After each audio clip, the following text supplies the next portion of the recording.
프레임이고 그것이 프레임이 모이면 컷이 되고 컷이 모이면 씬이 되고요. 씬이 모이면 뭐가 되지?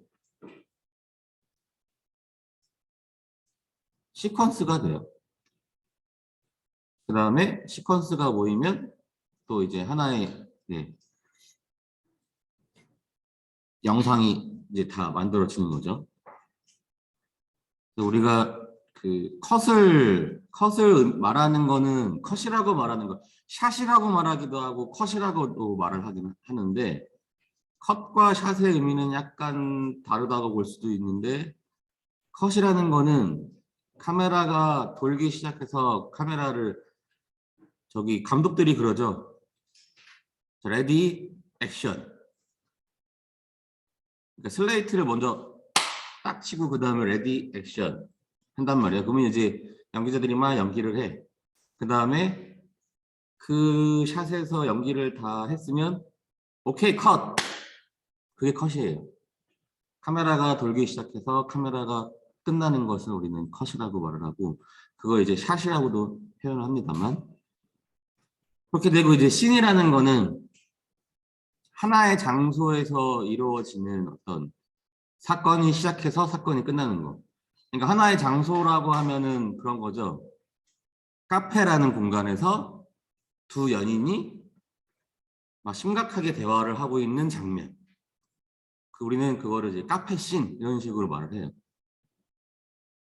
근데 거기에는 컷이 들어가 있죠. 뭐 남자가 얘기할 때 야, 내가 그래서 그런 게 아니라 그날은 어쩔 수가 없었어. 이런 거 얘기하면 남자를 찍는 샷, 컷. 그 다음에 그걸 듣고 있는 여자의 아주 심각한 기분 나쁜 표정. 그런 것들이 모이면 씬이 되는 거예요. 그래서 이제 장소가 바뀌면 또 다른 씬이 되게 되는 거죠. 그래서 여러분들이 나중에 스토리보드를 하실 때는 컷과 씬에 대한 의미를 정확하게 알고 계셔야지 이거는 카페 씬이야. 뭐 이런 식으로. 그 카페 씬 안에 첫 번째 샷 혹은 첫 번째 컷, 두 번째 컷 이런 식으로 이제 네이밍을 하셔야 되죠. 그리고 이제 씬들이 모이면 이제 시퀀스가 돼서 하나의 사건이 이제 만들어지는 거죠. 씬이라는 거에서 분명히 어떤 이야기가 시작해서 이야기가 끝나는 건 있지만 되게 전체적인 그 안에서의 사건이라고 뭐 좁은 의미에서 말하면 그럴 수 있죠. 근데 이제 전체적으로 어떤 사건에 대해서 그 보여주기 위해서 이런 씬도 필요하고 저런 씬도 필요한 거죠. 뭐가 있을 수 있을까? 뭐 여러분들 뭐 흔히 보는 드라마 제가 최근에는 25, 21라는 드라마를 보면서 너무 감동 깊게 봤던 기억이 있거든요. 혹시 보신 분들 계시나요? 김태리 나오는 김태리랑 또 누구지? 남자예요. 남주혁. 남주혁도 너무 멋있고 김태리도 너무 귀엽게 나왔던 최근에 봤던 제가 나의 아저씨를 보고 그 이후에 너무 감동 깊게 본 드라마가 이제 25, 21. 그런데 거기서 예를 들어서 막 연애를 시작하는 장면이 있다고 쳐. 이제 그런 연애를 시작했어. 그러면 이제 하나의 사건이죠.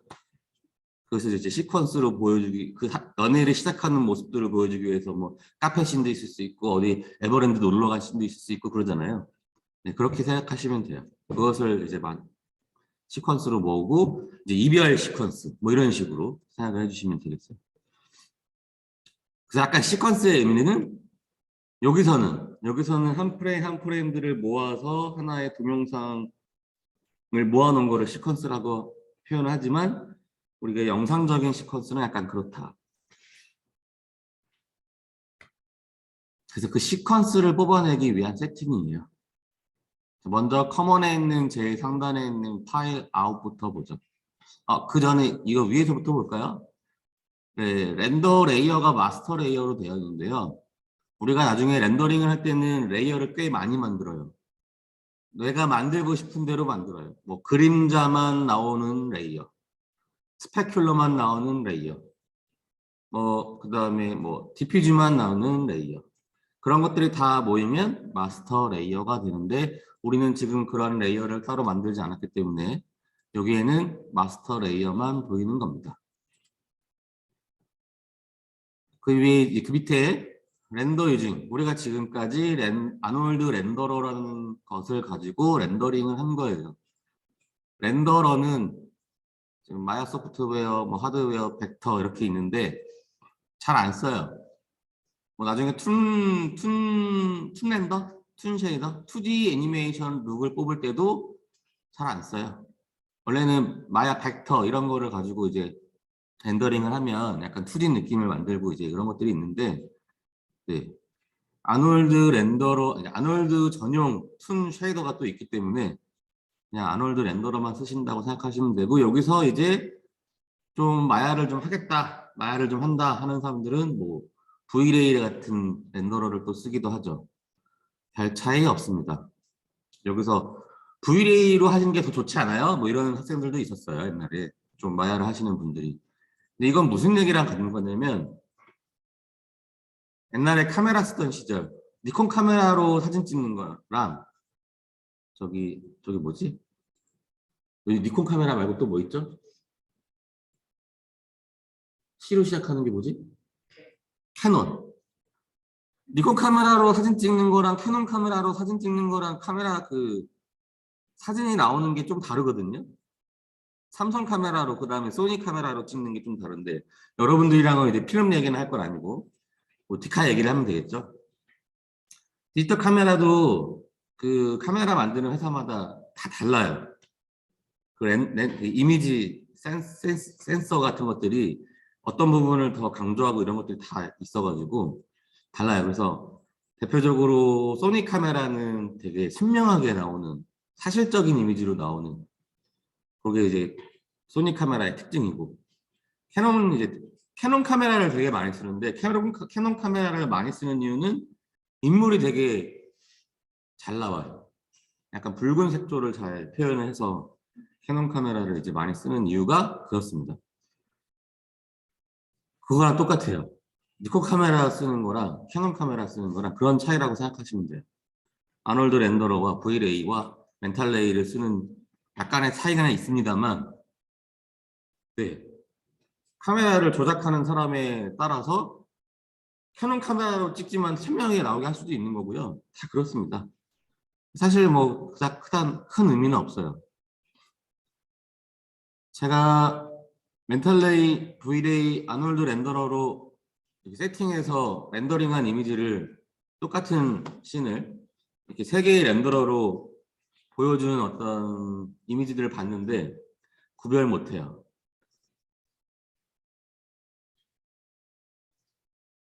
이게 아놀드로 렌더러 걸었는지 Vray로 렌더를 걸었는지 멘탈레이로 렌더를 걸었는지 구별 못합니다. 세팅을 잘하면 그만큼, 네, 구별 못해요.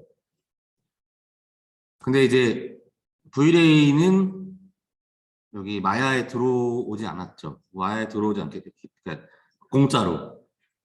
그래서 Vray를 쓰는 경우는 Vray를 따로 써야 돼요. 따로 깔아야 돼요. 멘탈레이가 원래는 기본적으로 마야에 들어가 있었는데 빠졌어요. 아놀드가 들어오면서. 근데 회사가 다 다릅니다. 뭐 계약이라는 게 있겠죠. 그들 세계에도. 그래서 멘탈레이를 쓰고 싶으면 역시 마찬가지로 멘탈레이로 또 따로 깔아야 돼요. 렌더러를. 근데 굳이 그럴 필요가 없죠. 아놀드도 훌륭한데. 아놀드가 후져가지고 마야로 들어왔을까? 또 그런 건 아니기 때문에, 네, 아놀드가 또 좋아요. 그 장점이 있어요. 약간씩 렌더러마다 특징들은 있습니다만 또 아놀드만의 또 좋은 장점들이 있습니다. 아무튼 우리는 이제 아놀드 렌더러를 설정을 해서 렌더를 걸고요. 파일 아웃풋이라는 건 어떤 걸 설정하는 거냐면 이름, 그 다음에 파일 형식, EXR로 렌더를 걸 건지, JPG로 할 건지, PNG로 할 건지. 자, 여기서 제가 여러분들이 렌더링 할 때 되도록이면 EXR로 하시면 좋은데 EXR이 없는 사람들도 있어서 그런 분들은 PNG나 타가나 뭐 TIFF 이런 걸로 하셔도 된다 그랬는데, 우리 섀도우 매트를 썼을 때 우리 누구지? 네, 저기 손다현 학생이 저한테 질문을 보여줬었어요. PNG를 했더니 이렇게 구멍이 뚫려서 나와요. 그랬는데 이게 어떤 저기 컴퓨터에서는 온전하게 보이는 경우도 있고 또 어떤 컴퓨터에서는 그 섀도우 매트가 이렇게 투명하게 빠져가지고 보이는 경우가 있어요. 근데 EXR 같은 경우도 만약에 EXR 같은 경우는 그게 투명하게 빠져 있더라도 그걸 이렇게 색칠을 하면 다시 이렇게 보여요. 이제 그거 다 이렇게 쓱 보이는데 PNG는 아예 고정이 되는 상태라서 PNG로는 하지 마세요. PNG로는 하지 마시고 TIFF나 타가 같은 걸로 이왕이면 EXR로 하셔서 렌더링을 거셔서 렌더링 이미지를 뽑으시면 됩니다. 근데 대신에 설정은 여기서 하진 않습니다. 네, 우리 기존대로 렌더 뷰 창에서 이렇게 세이브 해가지고 이미지 형식 골라서 하시면 되고요. 여기서는 뭐 그닥 큰 의미는 없어요. 근데 네, 시퀀스를 뽑을 때는 요거를 설정을 한다. 아무튼 그냥 말씀드리고 지금은 그렇게 중요하지 않습니다. 요거의 파일 아웃풋은. 자, 메타 데이터로 넘어가면 네, 컬러 스페이스 raw로 하냐, 뭐 use view transform을 하냐, use output transform을 하냐 하는데 기본적으로는 raw로 이렇게 합니다. EXR로 할 때. 요것도 나중에 저기 렌더 뷰에서 여러분들이 따로 설정하면 되는 거라서 네. 지금은 그닥 중요하진 않아요. 자, 프레임 애니메이션 요거는 지금은 중요하진 않지만 시퀀스 뽑을 때는 굉장히 중요해요. 자, 이미지 형식은 여기서, 그 다음에 이미지 네임은 여기서 설정을 해주는데 이 이미지 시퀀스가 그거라고 그랬잖아요. 이미지를 그러니까 어떤 영상을 한 프레임 한 프레임 이미지를 뽑아준다 라고 했는데 그 어떤 법칙을 만들어주는 게 얘예요. 프레임 애니메이션 EXT. 자, 이미지를 한 장만 뽑을 때는 이렇게 싱글 프레임으로 뽑겠죠. 근데 이제 이미지를 여러 장, 예를 들어서 1프레임부터 120프레임까지 내가 애니메이팅한 것을 뽑겠다라고 하면은 이제 그때부터는 법칙을 정해줘야 되는데 이거 법칙은 여러 가지가 있지만 여러분들은 이거를 다 아실 필요는 없고요. 외우세요. name 언더바 샵.ext로 한다라고만 외우세요. 그냥 다른 거는 하지 마세요. 다른 걸로 하시게 되면 아야상에서는 문제가 없겠지만 이게 저기 애프터 이펙트나 어디 또 뭐가 있지? 뭐 프리미어나 아무튼 이런 편집 프로그램으로 넘어가기 시작하면 얘네를 이상하게 불러봅니다. 다른 걸로 하시게 되면. 네임 언더바 샵으로만 이해를 해주시면 되고요. 이 프레임 패딩이라는 거는 자릿수를 의미해요. 그러면 내가 이거를 4로 해놓고 뽑게 되면 어떻게 뽑아지냐면 보시면 여기 보여요. 벌브 2022 내가 이름을 따로 설정하지 않으면 이 파일에 이름이 들어가는데 뒤에 보면은 0001로 되죠. 1프레임부터 10프레임까지 되어 있는 거예요. 0001, 0010 자릿수가 4자리를 의미하는 프라임 패딩. 네, 여러분들 요거 말하는 거 요거. 1프레임을 표현할 때 0001로 표현해요. 4자리를 이용해서 프레임 패딩을 4로 해놓게 되면 프레임 패딩을 0으로 해놓거나 1로 해놓으면 이것도 마찬가지로 문제가 됩니다. 1부터 10까지 뽑더라도 0이나 1로 해놓으면 문제가 돼요.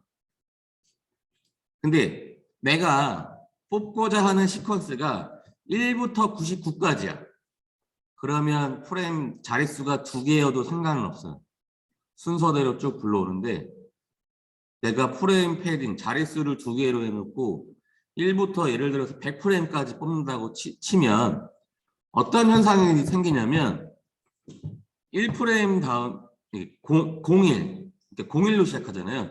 01, 02, 03, 04, 05, 06 이렇게 해서 쭉 나오면 되는데 09에서 10으로 넘어간단 말이죠. 근데 여기서 10에서 11로 넘어가는 게 아니라 10에서 100프레임이 나와요. 그리고 11로 나와요. 그러면 1프레임부터 100프레임까지 뽑을 때 두 자릿수 내가 모르고 그냥 했어. 그러면은 사실은 100프레임만 뒤로 맨 뒤로 밀어놓으면 큰 문제 안 생기거든요. 근데 여러분들이 애니메이션 작업할 때는 1000단위까지 뽑는단 말이에요. 그러면 문제가 심각해지죠. 각 프레임마다 그런 식으로 100, 200 이런 애들을 다 뽑아가지고 다 제자리로 다 옮겨야 돼요. 그런 일을 안 만들려면 최소 3 내지는 4, 네 자릿수 정도로 하시면 여러분들이 나중에 애니메이션 작업하실 때 그렇게 뽑으실 때 큰 문제가 안 생겨요. 이렇게 섞이는 문제가 안 생겨요. 그래서 되게 중요해요. 자, 프레임 레인지는 스타트 프레임, 엔드 프레임. 뭐 아시겠죠? 설정하는 거예요. 내가 몇 프레임부터 몇 프레임까지 렌더링을 할 건지. 바이 프레임. 1프레임 모든 1프레임을 다 1프레임씩 다 렌더링 할 건지 만약에 2로 하면 이건 뭐냐면 1프레임 렌더 걸고 그 다음 3프레임 그 다음에 5프레임 이렇게 두 프레임씩 한 프레임을 건너뛰어서 렌더링을 하겠다는 의미예요. 이건 그러면 언제 쓰냐? 원래 마야에서는 잘 안 써요. 마야에서 뽑아내는 이미지는 오리지널 이미지예요. 내가 앞으로 에펙이나 어디서 작업을 하기 위한 이미지지 여기서 뽑아낸 게 최종 아웃풋은 아니거든요. 그래서 2프레임으로 보통 하지 않아요. 1프레임으로 하지. 근데 건너뛰면서 뽑아서 이것을 나중에 플레이를 하게 되면 어떻게 될까요? 약간씩 끊기겠죠. 그럼 그 끊기는 효과는 어디서 언제 필요해? 약간 2D 프레임 같은 움직임을 표현할 때 필요한 거죠. 그래서 우리 여러분들이 보통은 한 초당 한 3프레임 정도를 그림 한 장으로 써요. 여러분들이. 그러면 24프레임을 기준으로 하면 이런 거 배우나요? 프레임 이런 거 배우셨어요 혹시? 다른 수업에서? 어떤 수업에서 배우시죠? 24프레임, 30프레임 이런 거. 네네. 아마 8프레임 정도로 할걸요? 초당 한 1초에 한 8장 정도? 다 써요? 24프레임으로 다 그래요? 네. 만약에 그림 한 장을 3프레임 쓰겠다 라고 하면 8장 쓰는 거예요. 38에 24니까. 초당 8장 쓰면 그냥 움직이는 것처럼 보이지만 약간 끊기죠. 그리고 한 초당 2프레임, 한 12장 정도로 그리게 되면 1초의 움직임이 12장을 쓴다는 얘기야. 이 얘기는. 그런 걸 우리가 이제 2콤마라고 하죠. 2콤마 혹은 이제 초당 그림 한 장을 3프레임으로 쓰면 이제 3콤마 이런 식으로 얘기해요. 그래서 여러분들이 동작표현 2D에 일일이 한 장 한 장 그리는 방식으로 하는 애니메이션을 우리는 콤마 애니메이션이라고 하는 거예요. 잘 알아두세요. 그리고 지금 모든 프로그램들, 여러분들이 알고 있는 모든 프로그램들에서 키를 줘서 애니메이팅을 하는 거를 우리는 키프레임 애니메이션 방식이라고 해요. 그래서 키프레임 애니메이션 방식으로 한 거를 나중에 콤마 형식으로 변환시키고 하는 거는 가능하지만 여러분들이 콤마 애니메이션을 작업한 거는 키프레임 애니메이션 방식으로 변환시킬 수 없습니다. 이거는 한 장 한 장 그리는 개념이니까. 그래서 아무튼 그런 2콤마, 3콤마 형식의 어떤 움직임을 표현할 때는 이런 식으로 3프레임씩 할 거야. 네. 초당 1프레임 렌더 걸고 그 다음에 2, 3, 4. 그럼 한 4프레임 1, 4 뭐 이렇게 7 이런 식으로 렌더를 걸 거야. 그러면 3으로 바꾸는 거고. 이렇게 하는 건데 실제로는 요거를 이렇게 바꾸진 않아요. 그냥 상식으로 알아두세요. 자, 렌더러블 카메라는 우리가 지금 하고 있는 게 이 퍼스펙티브 카메라로 해서 렌더링을 하는데 네, 되게 중요해요. 나중에 기말고사 하실 때는 쓰게 됩니다. 새로운 카메라를 꺼내게 되면 여기 카메라가 떠요.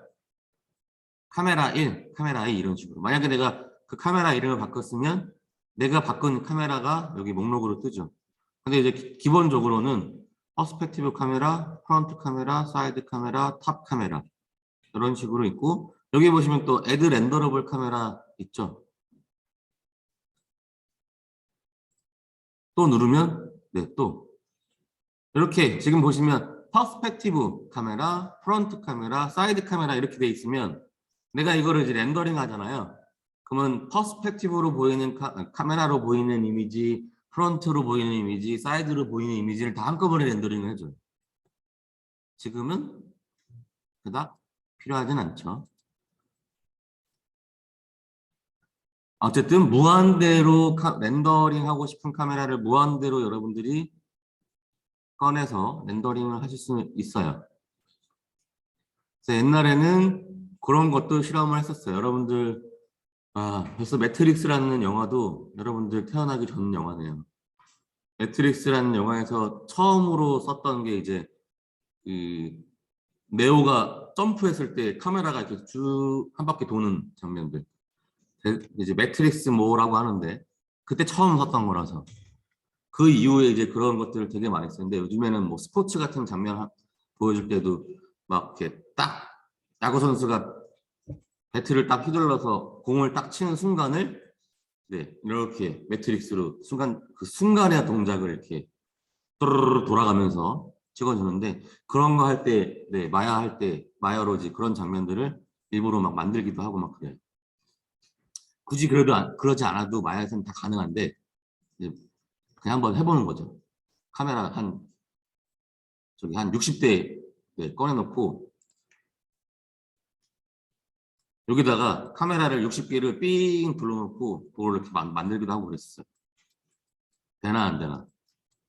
되죠. 근데 마야에서는 굳이 그럴 필요가 없죠. 카메라 한 대로도 다 가능하죠. 그래서 렌더러블 카메라 퍼스펙티브로 해놓으면 퍼스펙티브로 보이는 이미지를 렌더링 하는데 이것도 마찬가지로 지금은 이제 크게 상관이 없어요. 자, 지금 중요한 건 요거예요. 이미지 사이즈. 자, 지금까지는 네, 여러분들이 애니메이션을 만든 거를 뽑아낼 때 중요했던 거라면 지금 과제할 때는 매우 중요합니다. 이미지 사이즈. 잘 들으세요. 자, 이 프리셋이라는 건 모든 프로그램들에 다 있어요. 2K는 1920, 1080 사이즈의 2배 사이즈를 2K라고 아니지, 4K. 네, 죄송해요. 4K라고 해요. 1920, 1080을 2배 사이즈라면 3840, 210이 나와요. 아마 여러분들 집에 UHD TV가 있을 겁니다. 그게 이제 4K. 이제 2K는 2일 뭐 이렇게 시작해요. 2일 몇 해가지고 1920보다 조금 한 1.5배? 뭐 이렇게 생각하시면 돼요. 근데 여기 뒤에 스퀘어라고 붙잖아요. 이거 정사각형으로 뽑겠다라고 하면은 이걸로 하는 거예요. 근데 그럴 일이 없어요, 지금은. 뭐 여러분들이 인스타그램에다가 어떤 영상을 올릴 거야. 근데 마야에서 작업했어. 그럴 때는 정사각형이 또 필요할 때가 있죠. 제가 알기로는 인스타그램에 올라가는 영상 같은 것들은 정사각형으로 보인다는 걸로 알고 있어요. 그럴 때는 의미가 있겠죠. 네, 풀로 되어 있어서 이런 건 넘어가요. 필요 없어요. 팔 방식이냐 MTSC 방식이냐 옛날 거예요. 굳이 설명을 드린다면 팔은 유럽이나 아프리카 쪽에서 쓰는 방식이었고 NTSC는 유럽 일본 정도? 아니 일본도 팔은 아니었던 걸로 기억해요. NTSC는 이제 미국이나 우리나라 혹은 일본.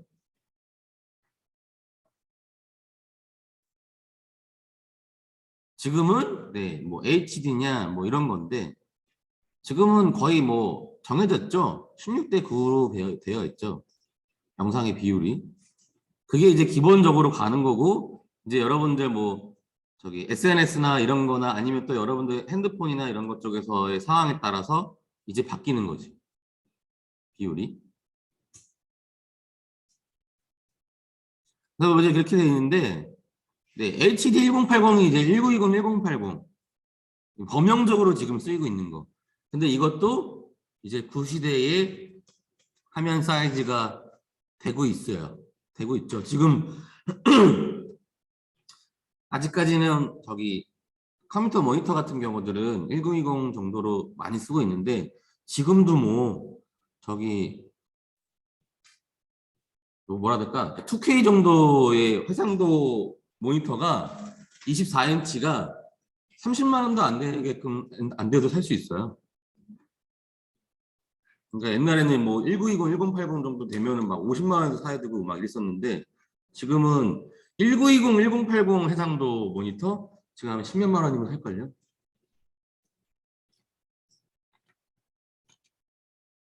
(4K) 도 이제는 막 그렇게 비싸지 않고 오히려 4K가 한 50만 원대. 그러니까 이게 뭐냐면 이제 1920, 1080도 옛날이다 라고 생각하시면 돼요. 거의 이제 2K 이상으로 넘어갈 거고 지금 영화 같은 경우들은 아예 4K로 찍어요. 지금은 한 10년 전만 해도 4K로 찍는 경우들이 그렇게 많지 않았는데 기술이라는 게 워낙 빨리 발전하다 보니까 지금은 뭐 그냥 영화 드라마도 그럴지 모르겠는데 영화는 그냥 아예 4K로 찍습니다. 4K로 찍고 나중에 다운그레이드를 시키죠. 상황에 따라서. 근데 우리가 과제를 할 때는 HD 540 정도 사이즈의 이상 사이즈로 하시면 돼요. 960, 540 정도 사이즈에서 내가 원하면 그 이상의 사이즈로 하셔도 돼요. 뭐 1280, 720이나 1920, 1080이나 네, 정도의 사이즈로 하시면 되고 원하는 게 있으면 네, 여기서 직접 화면 사이즈를 바꾸셔서 하시면 돼요. 자, 여기 보시면 Maintain with Height Ratio라는 옵션이 있어요. 요거는 체크를 해주시는 게 좋습니다. Maintain이라는 게 볼까요? 유지하다 뭐 이런 뜻일걸요? 제가 자꾸 이렇게 네, 안 되는 영어를 갖다가 그래서 여러분들한테 팝하고 들어가서 하라는 이유는 그렇게 하라는 의미에서 하는 거예요. 궁금하면 들어가서 쳐보세요. 메인테인이 이거였나? 영어 공부도 되고 저기 뭐야 마야 공부도 되고. 자, 메인테인이라는 걸 봤어. 유지한대. 뭘 유지해? 위드와 헤이트는 대충 아시잖아요. 위드와 헤이트 정도는 가로와 세로의 어떤 라티오 비율을 유지해 준대. 당연히 유지해 주는 게 좋죠. 근데 그 메인테인 라티오는 어떤 걸 기준으로 할 거냐라는 게 이제 여기 나오죠. 그 두 번째로. 메인테인 라티오, 그 다음에 메인테인 라티오에는 픽셀 어스펙트가 있고 디바이스 어스펙트가 있는데 여러분들은 그냥 픽셀 어스펙트만 외우시면 돼요. 디바이스 어스펙트는 생각할 필요도 없어요. 그냥 픽셀 어스펙트 무조건 이거 클릭, 이거 체크. 네, 사이즈 유닛, 네, 센티미터로 할 거냐 뭘 할 거냐 하는데 그냥 픽셀로 하시면 돼요. 픽셀 기준으로. 그래서 960이라는 거는 960개의 픽셀이 들어간다는 얘기예요. 가로로. 540개는 네, 세로로. 이렇게 우리가 볼 수는 없죠. 모니터에 있는 픽셀을 우리가 실제로 이렇게 볼 수는 없는데 이거 현미경으로 보면 보입니다. 제가 현미경으로 본 적이 있어요. 그냥 궁금해서. 그래서 현미경으로 보면 저기 녹색, 파란색, 네, 빨간색 이렇게 빛이 실제로 보여요. 모니터를 현미경으로 이렇게 보면. 되게 신기해요. 궁금하면 현미경을 한 3만 원 주고 살 수 있어요. 하셔서 한번 보시면 돼요. 네, 레졸루션 중요하죠. 이 레졸루션이라는 거는 우리가 그 어떤 출력을 할 때도 어떤 비슷한 의미로 볼 수 있는데요. 출력을 할 때는 보통 DPI라는 말을 써요. 150 DPI, 300 DPI. 뭐 예를 들면은 A3 정도로 해서 딱 우리가 모니터에서 작업했던 정도의 해상도를 뽑고 싶으면 한 300 DPI로 써야 됩니다. 뭐 A4 정도는 뭐 150 DPI로 해도 돼. 이런 게 있거든요. 그게 이제 이런 의미랑도 같이 통용해서 생각해 볼 수도 있어요. 그래서 내가 이걸 출력을 한다라고 한다면 150 레졸루션으로 바꾼다거나 300 레졸루션 정도로 바꾸셔서 이제 하시면 되는데 모든 이 모니터 혹은 TV 이렇게 가상으로 이렇게 빛으로 보는 이런 디스플레이들은 여러분들이 이걸 올린다고 해서 올라가는 건 아니에요. 그냥 72가 고정이에요. 또 모르죠. 세상이 또 어떻게 바뀌냐에 따라서. 그래서 72, 내가 이거를 궁금하면 한번 해보시면 되는데 이걸 내가 아마 72의 2배니까 144로 바꿔서 한번 해보잖아요. 그러면 그냥 이미지 사이즈가 그냥 2배로 커지는 거예요. 그래서 이렇게 여기서 렌더링 걸어서 하는 경우는 70이니까 여러분들은 그냥 72로 냅두시면 돼요. 출력을 할 거 아니라면. 네, 그 다음에 레졸루션 유닛, 인치당 뭐 픽셀 돼 있고, 픽셀, 센티미터당 픽셀 돼 있는데, 이게 우리나라가 아니다 보니까 인치로 되어 있으면 됩니다. 그러니까 우리나라 게 아니잖아요. 마야가. 저 미국 애들이 파운드, 인치 이런 거 쓰잖아요. 인치로 놔두시면 돼요. 요거 중요해요. 그 밑에 디바이스 어스펙트 라티오가 1.7이냐, 픽셀 어스펙트 라티오가 1이냐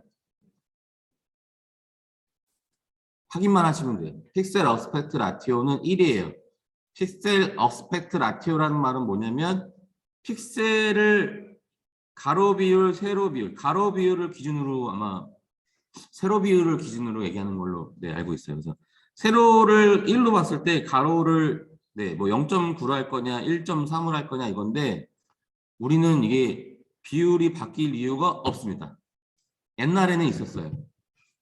옛날에 뭐 NTSC 방식으로 하게 되면 이건 0.9나 이런 식으로 바꿔줬어야 되는데 지금은 HD를 넘어서 풀 HD 또 와이드 뭐 네, QHD 뭐 이런 시대이다 보니까 HD 시대라서 1로 되어 있는지만 확인하시면 돼요.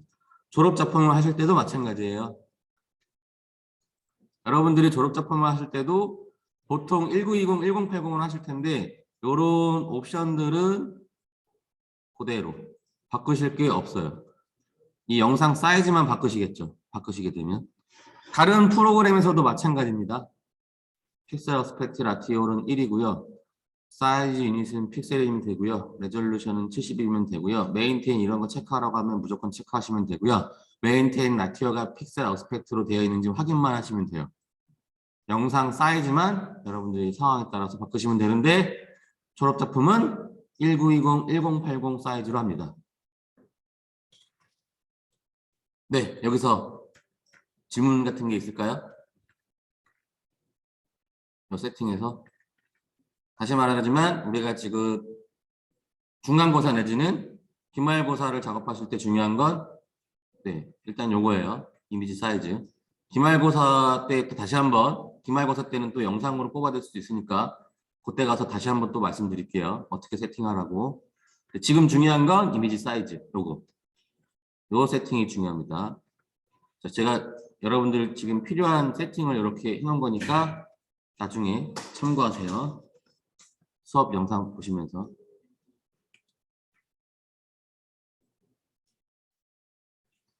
네, 아놀드 렌더러는 네, 이미 말씀드렸던 대로 여러분들이 렌더링을 해보면서 바꿔가면서 네, 알아가셔야 돼요. 상황에 따라서 다 다릅니다. 지금 제가 이 전구 쉐이더 영상 렌더하는 영상을 보신 분들이 계신지는 모르겠지만 다 바꿉니다. 렌더를 하면서. 네, 넘어갈게요. 자, 중간고사 설명할게요. 자, 처음에 저는 세퍼레이트를 해야죠. 9872-140이 제 학번입니다. 9872-140 언더바 영문 이름으로 폴더를 만드시고 또 셋 프로젝트 하시고 그다음에 저기 프로젝트 윈도우 하셨으면 여기 아마 폴더가 다 들어가 있을 거예요. 이런 식으로. 전 그래서 지금 이 전구는 이 씬 폴더에다가 넣어놨고요. 배경에 쓰이는 이미지는 여기 소스 이미지에다가 넣어놨어요. 그는 지금 그런 상태예요. 9872-140 언더바 최영란 셋 누르시고 확인하실 때 오픈 씬 눌러보시면 네, 9871-140 최영란 씬 폴더로 바로 나오죠. 네, 셋 프로젝트 세팅이 되어 있는 거고 그렇게 해서 이렇게 배경 이미지까지도 연결이 되어 있는 상태입니다. 이 상태를 여러분들은 저한테 제출하셔야 돼요. 이 폴더를. 자, 렌더링을 걸게요.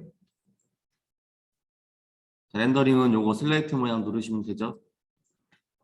렌더링이 좀 오래 걸릴 겁니다. 배기 효과까지 넣어가지고 샘플링을 좀 낮췄더니 빠르네요.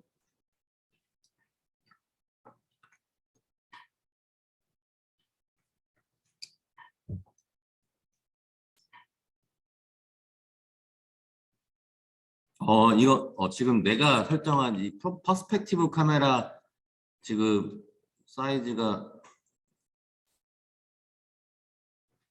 맞는데 되게 작게 보이네. 이것도 지금 잘 돼 있는데 되게 작게 보이네. 조금 더 키워서.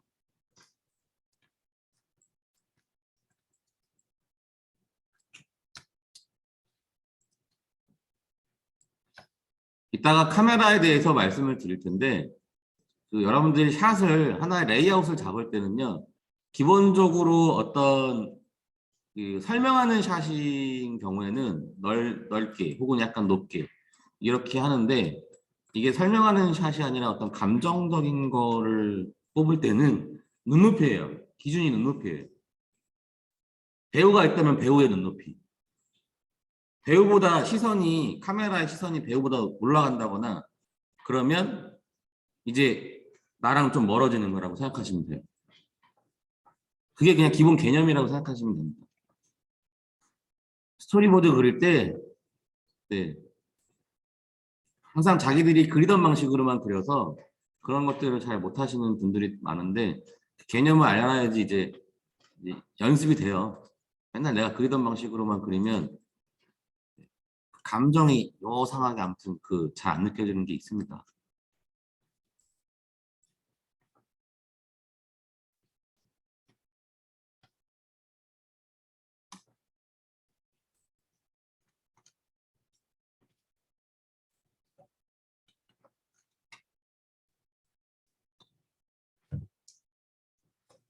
그리고 보시면 이렇게 계산할 거를 가깝게 해놓고 렌더링을 하면 네, 렌더링 속도가 되게 느려져요. 더 상세하게 계산을 해야 되니까.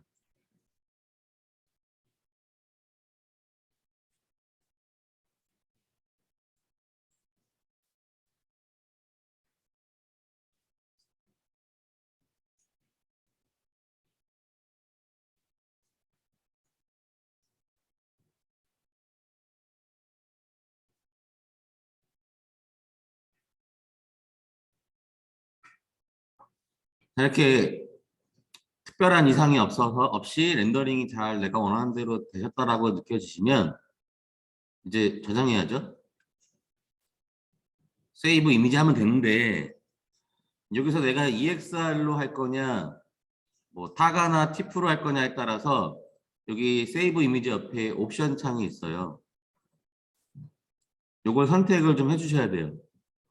내가 EXR로 렌더링을 할 거면 러로 되어 있으면 됩니다. 이게 기본적으로 러로 되어 있어요. 근데 타가나 티프나 아무튼 다른 약간 32비트가 아닌 다른 약간 그 밑에 뭐 16비트나 8비트 이미지 형식으로 뽑게 된다고 하면 두 번째, 컬러 매니지드 이미지로 체크를 하셔서 이렇게 저장하셔야 돼요. 그 이미지를. 안 그러면 너무 어둡게 나와요. 이미지가 너무 어둡게 나온다. 그러면 요거 바꿔야 된다. 그것만 기억을 잘 하시면 돼요. 해볼게요. 두 가지 경우를 다 한번 보여드릴게요. 러 이미지로 해서 EXR로 저장하고 또 타가로도 한번 저장해 보겠습니다. 그럼 왜 바꿔야 되는지. 자, 이제 세이브 이미지 보시면 바로 이미지 폴더로 저장이 되게끔 되어 있죠.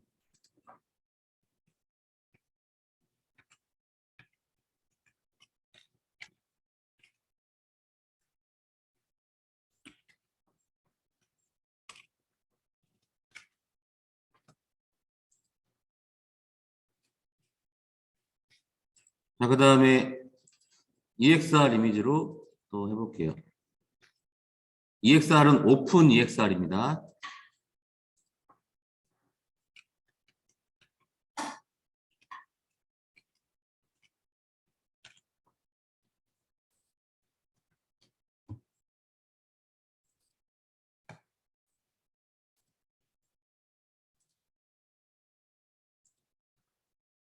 이미지 폴더에 두 개의 이미지가 저장이 됐어요.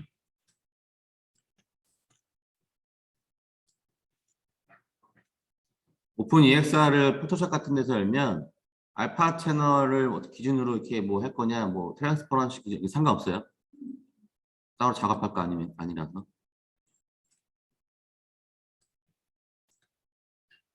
자, 러 이미지로 되어 있는 상태에서 EXR로 뽑은 거, 타가로 뽑은 거.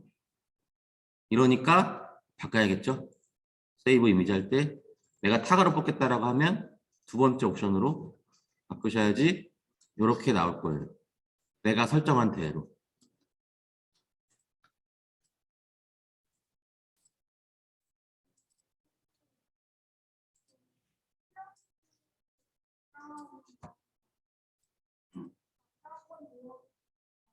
네?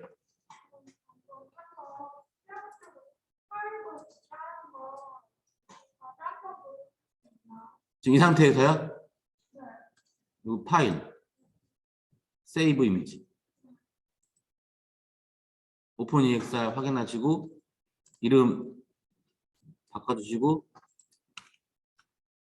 세이브.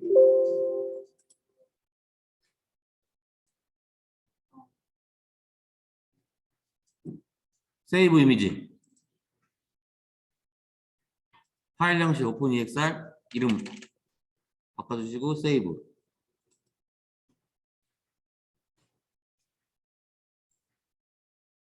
됐나요? 됐어요? 그렇게 어려운 건 아니에요, 이거.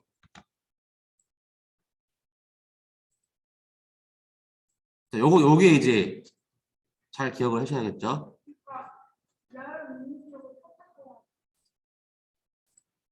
네? 어떤 이미지를? 아, 네, 그건 확인만 하시면 돼요. 오픈 EXR로 하실 때는 러 이미지로 되어 있으면 네, 이대로 해서 세이브 이미지 하시면 되고요.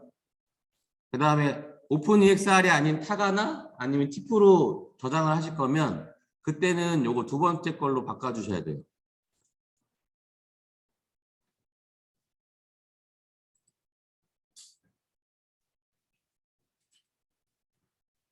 네, 이런 형식으로 해서 나머지 것들도 다 세팅을 하셔서 렌더링 거시고 그렇게 해서 어디 갔어? 폴더? 네, 요 폴더를 드라이버에다가 제출하시면 돼요. 굳이 압축하실 필요도 없고요. 압축 안 해도 이렇게 폴더로 다 올라가니까.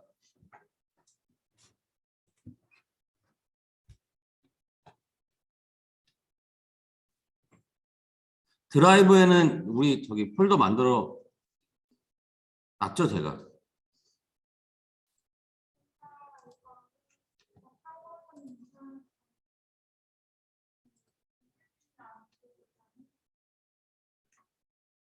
여러분들 저기 드라이브 한번 들어가셔서 폴더 있는지 확인해 보세요.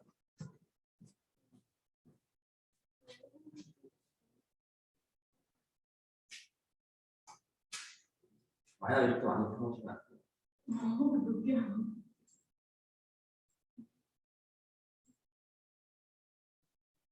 모르겠어요. 오픈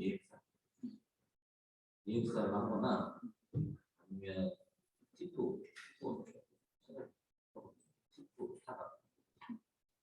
타라고 하실 거면 지금처럼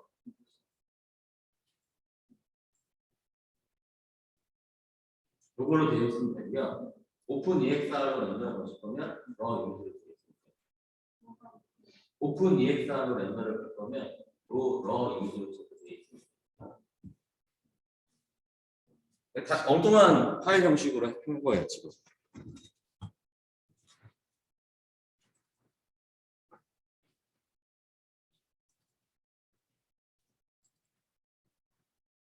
네, 돼 있네요.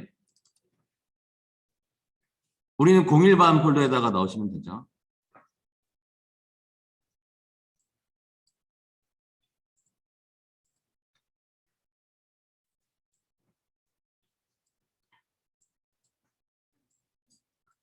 보시면 이렇게 드래그해서 올리시면 올라가요. 올라간다고 해서 그냥 갑자기 여기 브라우저 창 끄시면 안 되고 다 올라갔는지 확인하시고 생각보다 좀 오래 걸립니다. 여기 클라우드에다 올리는 거라서 여기서 다시 한번 여러분들이 확인을 해야 되는 게 뭐냐면 이것을 다시 다운받으셔서 다시 열어보셔야 돼요. 결코 여러분들 맘처럼 안 될 일이 되게 많아요. 뭐 올라가다가 오류가 생길 수도 있고 아까 지금 제가 말한 것처럼 다 올라간 줄 알고 그냥 브라우저 꺼가지고 다 안 올라갔는데 네, 파일이 깨질 수도 있고요. 이렇게 제출하신 상태에서 다시 이걸 다운받으셔서 열어보시고 네, 잘 열리는지 되면 오케이 끝 이렇게 하셔야지 다 열심히 했어 저기 뭐야 우리 밤 12시까지인가? 막 12시까지 제출하느라고 막 11시 59분까지 막 미친듯이 작업하다가 막 급하게 해가지고 딱 내면 이제 돌이킬 수 없는 상황이 될 수도 있어요. 미리미리 올리세요. 작업은 미리미리 하셔야 된다.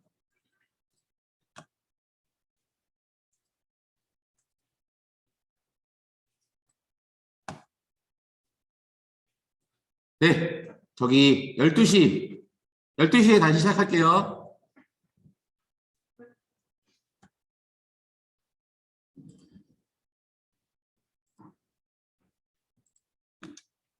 다행이다. 이제 막 시작했어. 네, 질문하는 것 때문에 했던 거라서. 자, 크리에이티브에 있는데요. 자, 카메라를 하나 열 건데 카메라에도 보면은 카메라도 그냥 카메라만 있는 게 있고 카메라와 에임이 있는 게 있고 카메라와 에임과 업이 있는 게 있고 또 스테레오 카메라가 있고 5만 가지가 다 있어요. 여기에는 또 저기 VR 카메라도 있어요. 여기 나와 있진 않지만 물론 VR 카메라라기보다는 VR로 이 360도를 다 저기 렌더링을 해서 뽑아주는 아까 우리 배경으로 썼었던 그 360도 HDRI 이미지 있었잖아요. 그거를 이제 저 VR 옵션을 이제 해가지고 하면은 이제 360도 이 마야의 공간 여기를 360도로 저기 네모나게 해가지고 렌더링을 걸어줘요.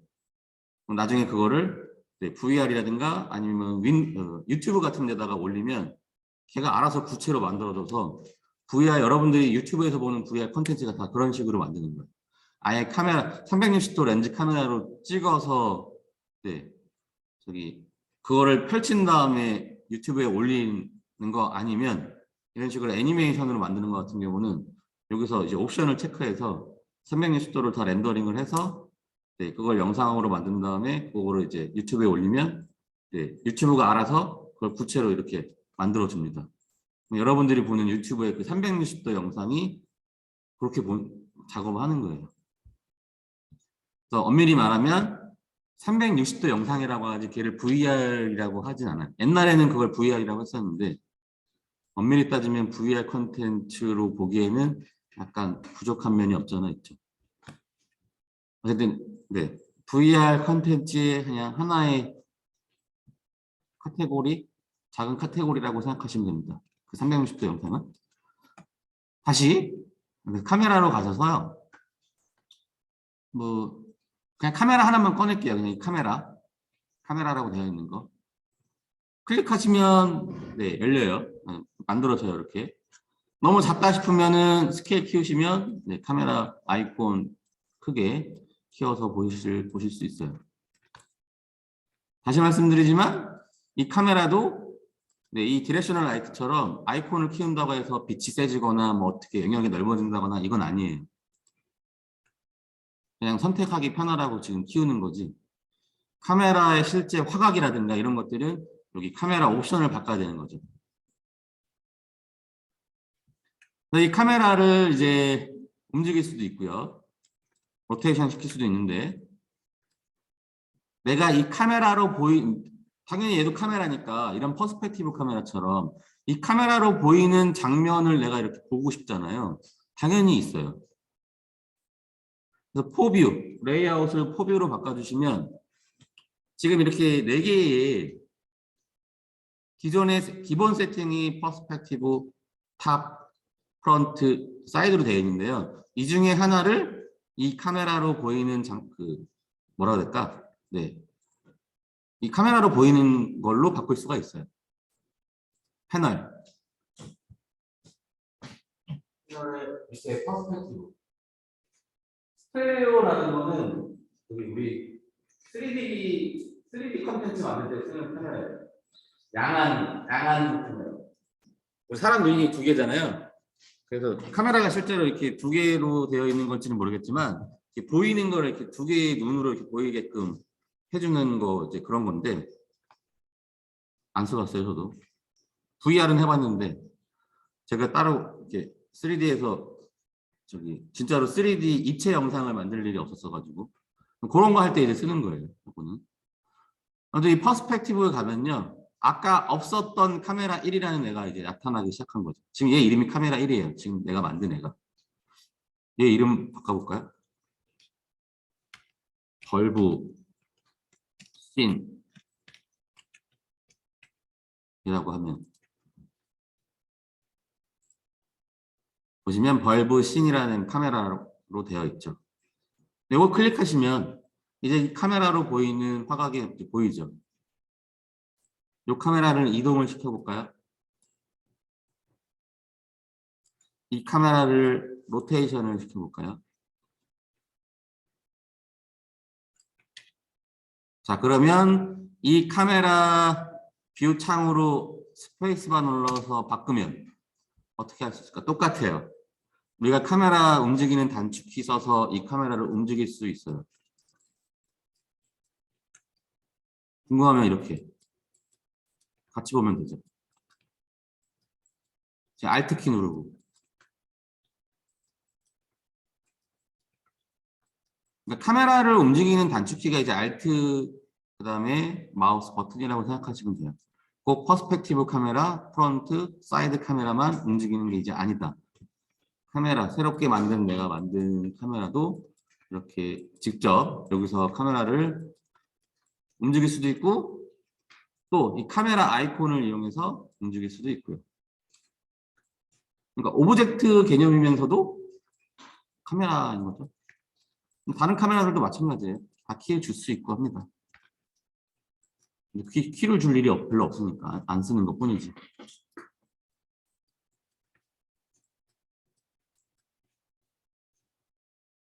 자, 그래서 다시 채널 박스.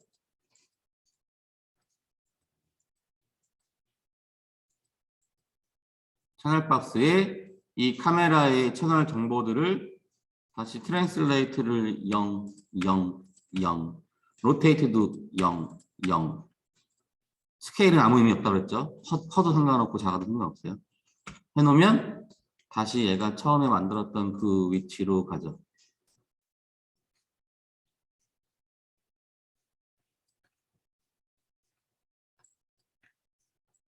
오늘은 카메라 속성만 얘기하면 하다가 가겠네.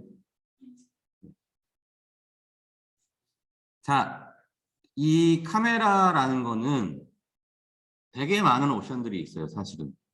여기 지금 보시는 이 카메라 옵션이 이렇게 많아요.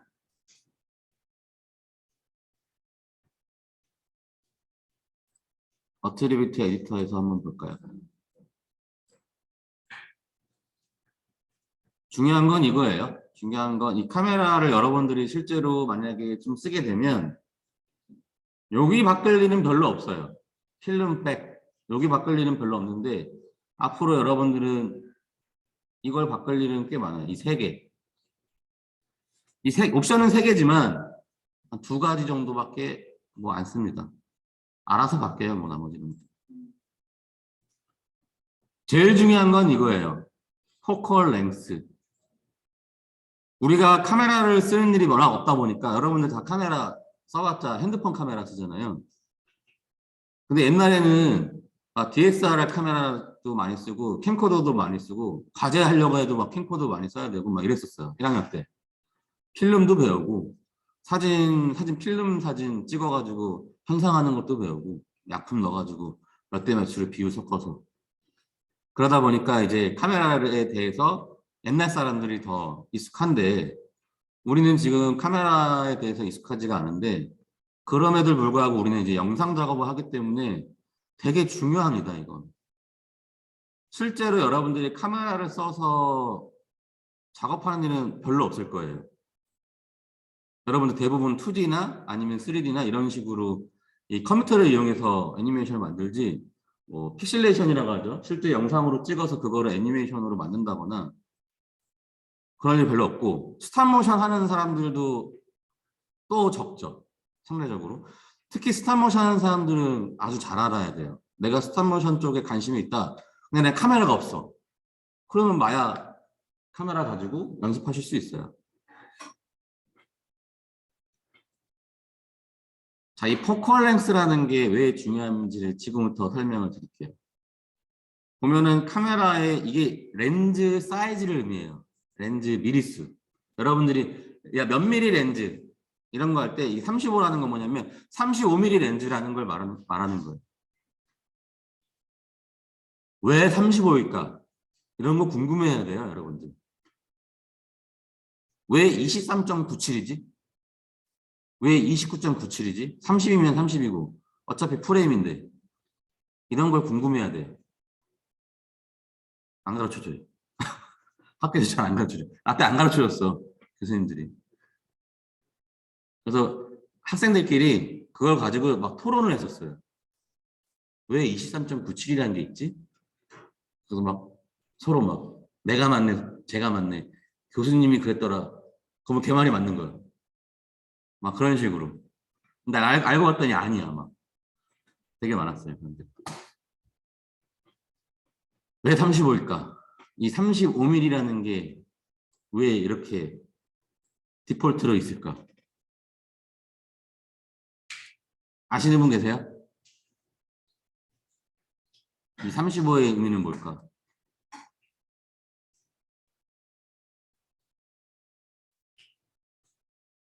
그전에는 제가 이런 거를 수업을 안 했었어요.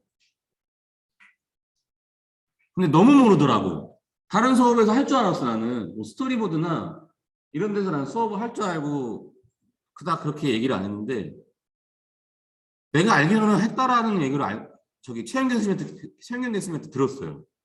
특강도 하고 이런 걸로. 근데 학생들이 몰라.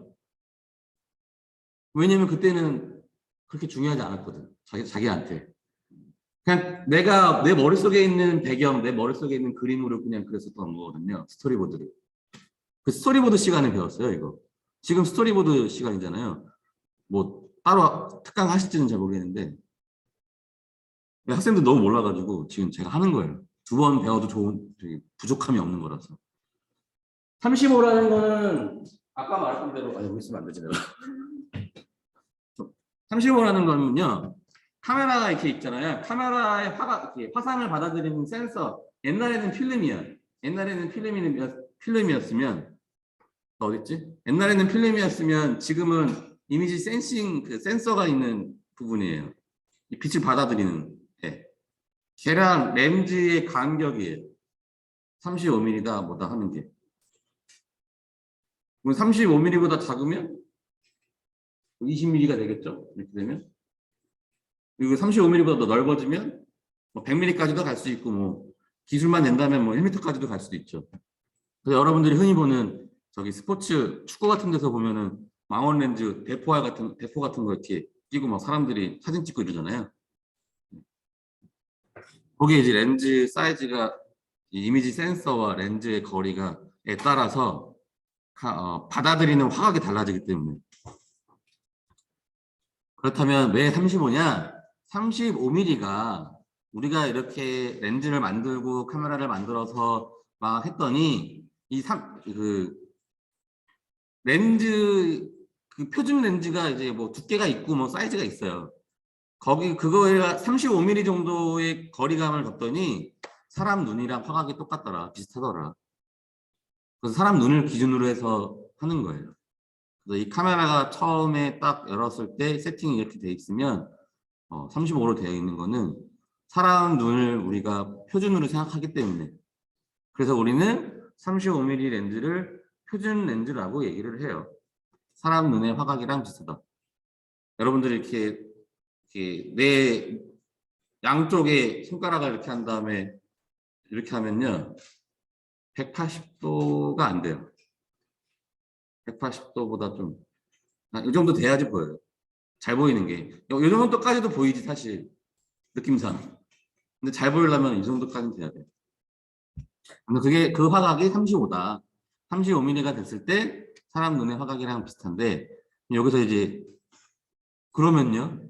35보다 커지면요. 화각이. 조금 떨어뜨려 놓고 봐야 돼요. 자, 그 대표적인 얘기를 해서, 네, 카메라랑 좀 같이 볼게요. 포컬렌스를 내가 너무 올렸어.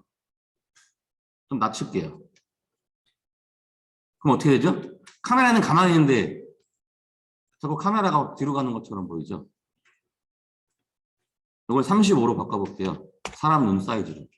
카메라가 이 정도 위치에 있으면 저 전구는 이 정도 사이즈로 보인다는 얘기예요. 이 공간에 지금 아마 이 바닥을 좀 어떻게 되고 어디 갔지? 지울 필요가 없네. 이 그리드 한 칸이 센티미터로 되어 있어요, 지금.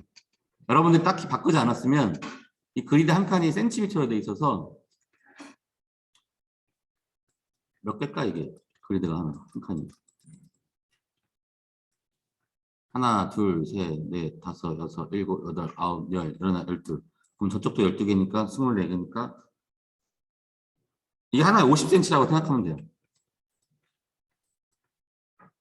대충 계산이 나오죠. 50cm, 50cm, 50cm, 50cm 하면은 적어도 한 10m는 아니더라도 그 정도 거리가 생기죠. 그럼 내가 전구를 지금 고만한 사이즈로 만든 거예요. 내가 한 10m 밖에서 보면은 저 정도 사이즈로 보이는 전구를 만든 거예요, 지금. 근데 요거를 이제 포컬 렌스를 이제 높이면 35보다 이제 키우면 전구가 다가오네. 화각이 좁아지죠. 우린 이걸 이제 화각이 좁아진다라고 해요. 사람 35mm 눈 사이즈보다 화각이 좁아진다. 그럼 우리는 이걸 뭐라고 하냐? 망원 렌즈 이런 식으로 말해요. 들어보셨을 거예요. 일반적으로 사람 눈 사이즈보다 커지면은 이제 망원 렌즈라고 얘기를 하고요. 35mm보다 작으면 극단적으로 해볼까요? 35mm보다 작은데 얘가 이 정도로 보이게 되면 카메라는 지금 위치가 어디 있을까? 바로 앞에 있어요. 근데도 화각이 이 정도야. 근데 보면은 배경이 엄청 멀리 있는 것처럼 멀어졌죠. 그럼 이렇게 하면 배경이 더 왜곡이 되죠. 그래서 이걸 우리는 광각이라 그래요. 화각을 엄청. 카메라가 되게 가깝게 있음에도 불구하고 배경을 엄청 많이 담아. 배경을 되게 많이 담고 있어. 또 때로는 한편으로는 오브젝트가 되게 막 멀어지는 것 같아. 근데 오브젝트를 이렇게 가깝게 놓잖아요. 그러면은 이 오브젝트 안에서도 왜곡이 생겨요. 이게 광각 렌즈의 특징이에요. 거리감을 심하게 왜곡시켜주는 거. 그래서 우리는 그걸 광각이라고 해요.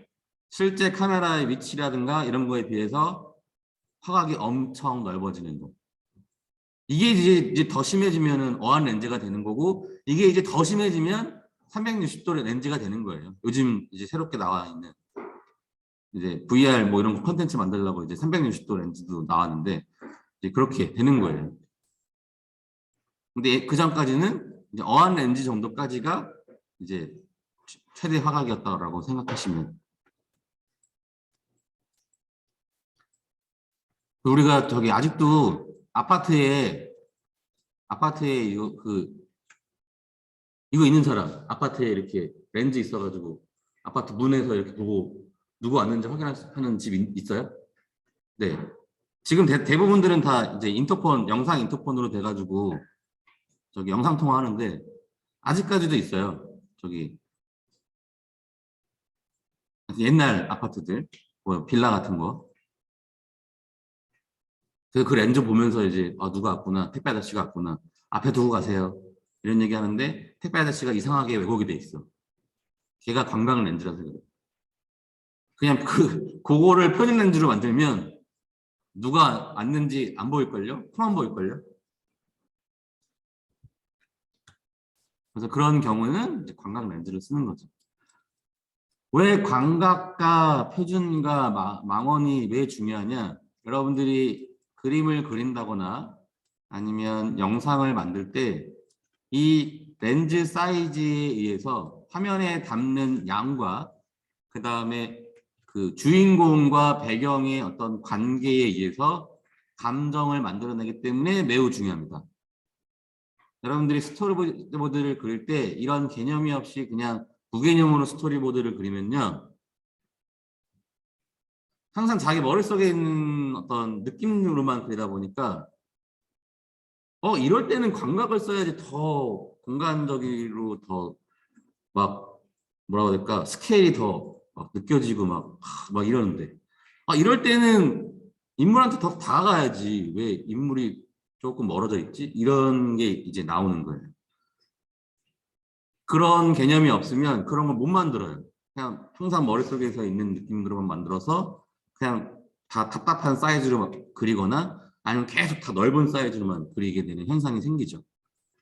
그건 상관없어. 처음에 그릴 때는 그렇게 그려도 상관이 없는데 나중에 스토리보드를 다시 한번 여러분들 체크하실 때는 이거는 광각으로 해야 되는 건지 이거는 더 당겨서 해야 되는 건지 35mm보다 더 큰 사이즈로 찍었어야 되는 건가 이런 식으로 생각을 하면서 화각을 다르게 인물의 사이즈를 다르게 표현을 수정을 하셔야 되는 거예요.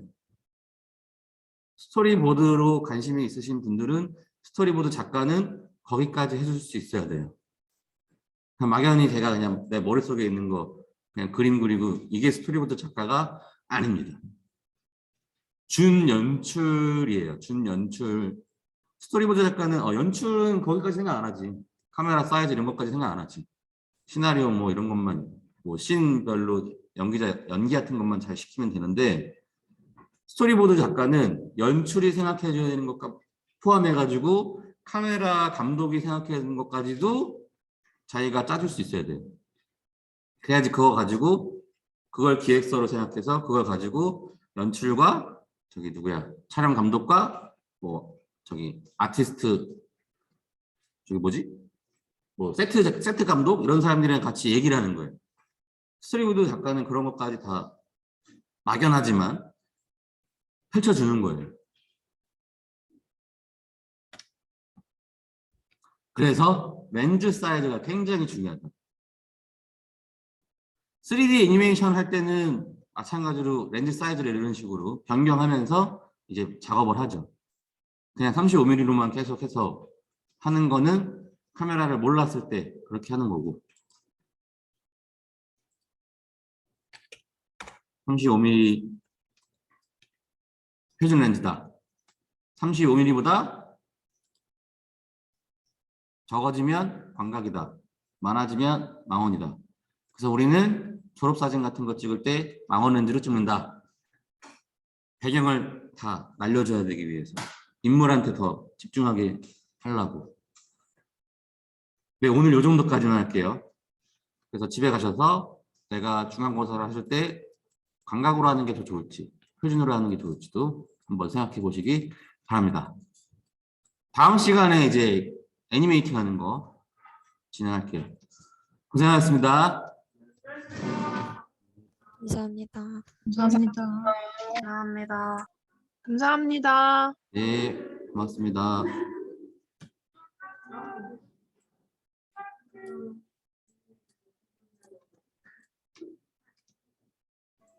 교수님 혹시 저 출석되어 있나요? 아니면 네, 체크했어요. 네, 감사합니다. 네, 안녕히 계세요. 네, 네.